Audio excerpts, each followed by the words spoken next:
hei voina hian arte tui pek na tur kan siam chinanga simple takin aman ruwa tur te chu container hi ka hmanga a bottle hei alian deuh hlek I among lampang te pawh a hman theia a container kan ei wangin container ka hmanga bottle ania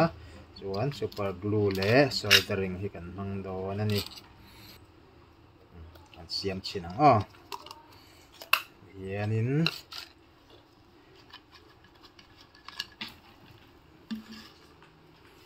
hianin super glue in kan char dawn nia le kan char zauta hian kan tikwanga soldering in hian kan tikwa chuan tui kan thun chinang hian tui kan fila kan chinanga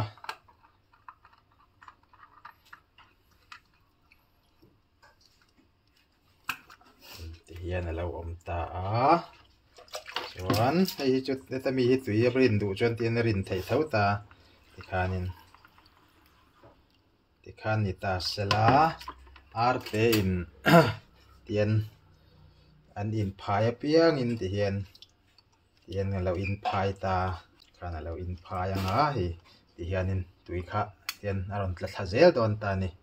chuan an in phai a piang in tian tui aron tla thla anga ti khan feel zel don ni simple taxi man tlom box siam man tlom box dora le ngai lo mania han siam mai thei ani